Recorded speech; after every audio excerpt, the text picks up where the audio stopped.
ആളെ കബളിപ്പിക്കുകയാണ്. മുസ്ലിം പള്ളിയിൽ ചെല്ലുമ്പോൾ ഖുറാന്റെ ഭാഗങ്ങൾ ഉദ്ധരിച്ച് പ്രസംഗിക്കും. ഈ പാവത്തിനകത്തൊന്നും അറിയത്തില്ല, കാരണം അഭിനയം അറിയത്തില്ല. സുരേഷ് ഗോപി ചെയ്യുന്ന കണക്ക് നിസ്കരിക്കുന്നതിന് മുമ്പ് ചെയ്യുന്ന എല്ലാ ചടങ്ങുകളും ചോദിച്ചു മനസ്സിലാക്കി. ഇന്നലെ എൻ്റെ പേടി അതല്ലായിരുന്നു, സുരേഷ് ഗോപി കയറി നിസ്കരിച്ച് കളയുമെന്ന് പേടിച്ചു. പള്ളിക്കകത്ത് കയറി നിസ്കരിച്ച് കളയുമെന്ന് ചെയ്യണം. പിന്നെ അഭിനയം ഭയങ്കരമാണ്. കാരണം നോമ്പ് കഞ്ചി ജീവിതത്തിൽ ആദ്യമായിട്ട് കാണുന്ന കണക്ക് തള്ളവരിലിട്ട് നക്കിത്തിൻ കള്ളത്തരം. ഇതൊക്കെ കേരളത്തിൽ പണ്ട് കണ്ടതല്ലേ. 24 വർഷമായിട്ട് 23 വർഷമായിട്ട് MLA പത്തനാപുരത്തെ എല്ലാ പള്ളികളിലും കയറി ചെല്ലാനും അവരുമായിട്ട് സംസാരിക്കാനും അവിടെ വരുന്നവരെല്ലാം എൻ്റെ സുഹൃത്തുക്കളും പരിചയക്കാരും ഇല്ല. അവിടെ വരുന്ന പ്രാർത്ഥിക്കാൻ നിസ്കരിക്കാൻ പറ്റുന്നവരും അവിടുത്തെ ഉസ്താദുമാരും എല്ലാം ഞാനുമായിട്ട് നല്ല സഹോദരമുള്ള. പക്ഷേ ഇന്ന് കരുതി ഒരു തിരഞ്ഞെടുപ്പ് വന്നു ചാടി കയറി അകത്ത് അതിൻ്റെ ഒരു നമ്മൾ നിൽക്കേണ്ട ഒരു പള്ളിയിൽ പോയാൽ ദേവാലയത്തിൽ പോയാൽ അവരവർ നിൽക്കേണ്ടത്. ഇപ്പം ഒരു ക്രിസ്തീയ ദേവാലയത്തിൽ പോയി അൾത്താരയ്ക്കകത്ത് ചാടി കയറാം. MLA എന്ന് പറഞ്ഞാൽ അൾത്താരയ്ക്കകത്ത് ചാടി കയറാൻ പാടില്ല. അത് വൈദികന് മാത്രമുള്ള സ്ഥലമാണ്.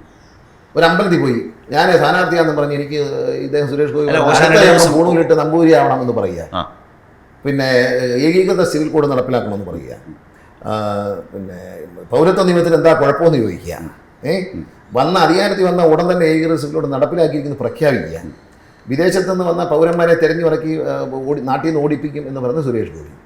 നാണമുണ്ടോ വൈകിട്ട് ഒരു ഇഫ്താർ വിരുന്നിൽ പങ്കെടുത്ത് ആദ്യമായിട്ട് നോമ്പ് കഞ്ഞി കുടിക്കുന്നത്, അതിനുള്ളൊരു ചടങ്ങൊക്കെ പഠിച്ചിട്ട് വന്നിരിക്കുകയാണ്, എന്തൊക്കെ ചെയ്യണം എന്നൊക്കെ പറഞ്ഞു. ആ വീഡിയോ അങ്ങനെ തന്നെ തോന്നിപ്പിച്ചു എന്നാണ്. അറപ്പ് തോന്നി. കാരണം വെച്ചാൽ അത് ആകർഷണം തോന്നിയില്ല, അറപ്പ് തോന്നിയാണ് ചെയ്യുന്നത്. പിന്നെ ഈ അദ്ദേഹം തന്നെ ഒരു വേറൊരു ചിത്രം ഞാൻ കണ്ടു. അദ്ദേഹം ഒരു ക്ഷേത്രത്തിൽ പോകാൻ വേണ്ടി ഇങ്ങനെ തുണിയൊക്കെ ഇട്ട് ഇങ്ങനെ വരികയാണ്.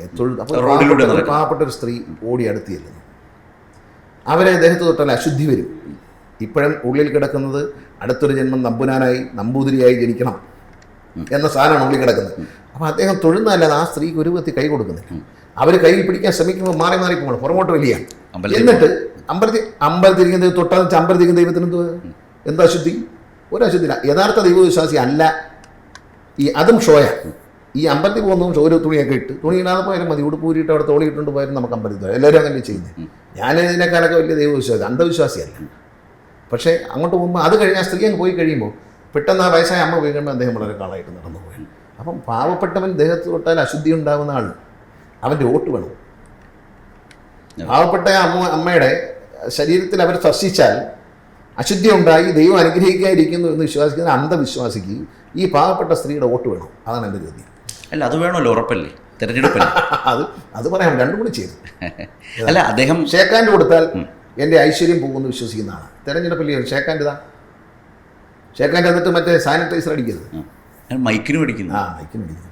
അത് കണ്ടിരുന്നോ?